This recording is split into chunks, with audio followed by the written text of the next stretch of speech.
Vous écoutez Samedi de lire avec l'auteur invité d'Amélie Boivin-Enfield. On est maintenant rendu à la fin de l'émission avec mes auteurs invités de cette semaine, Pierre-Marc Tremblay et Marc-André Rivard. Et messieurs, ce qui s'en vient pour vous, l'écriture du 3e? Absolument, ça va commencer bientôt. Ouais. Et vous allez l'écrire ensemble, vu que c'est vraiment le volet roman. Comment ça va fonctionner, l'écriture de ce 3e volume? On va, l'idée qu'on a, c'est on va se partager nos transformations. Alors, puis on va sûrement discuter vraiment beaucoup. Et ensuite, Marc-André va partir dans l'écriture. En général, il se retire.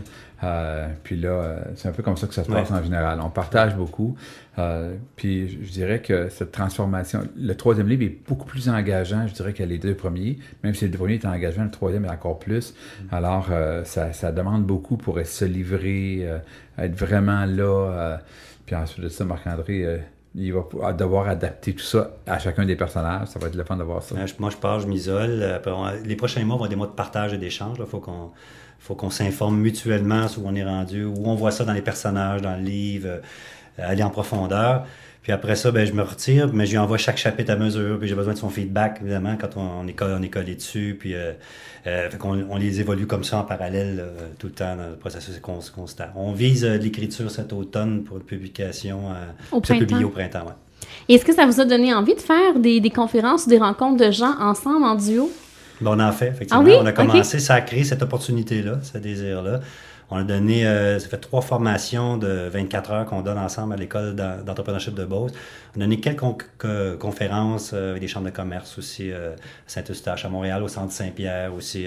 Puis il y en a d'autres à venir probablement dans les prochains mois. Et est-ce qu'on peut vous suivre sur les réseaux sociaux ou sur un site Internet? Non, malheureusement. Sur Facebook, il y a une page pour élévation et attraction pour nos 2 livres. Mais on n'a pas... En fait, ça me fait penser qu'on devrait annoncer nos conférences-là. mais que souvent, c'est organisé avec les chambres de commerce, c'est prévendu, tout le monde est là, c'est eux qui s'en occupent. Donc, c'est pour ça qu'on n'a pas fait de publicité de nos conférences. Mais sur Facebook, il y a moyen de vous écrire si on a lu les livres puis on veut faire des commentaires, il n'y a pas de problème. On se trouve facilement, autant sur Facebook, sur LinkedIn. Alors, dans les 2 cas, on trouve nos 2 noms, on n'est pas... Ça va nous faire plaisir de répondre aux gens qui nous approchent. Alors, on rappelle le titre de vos 2 ouvrages, Attraction et Élévation. Et on a une copie d'évaluation à faire tirer. Alors, j'invite les gens à se rendre sur le site Internet de l'émission www.samedidelire.com dans l'onglet Concours. Merci à vous, messieurs. Merci beaucoup. Merci à toi, Amélie, pour la belle rencontre. Merci à vous à la maison. Bonne semaine. Je vous retrouve la semaine prochaine pour une autre émission.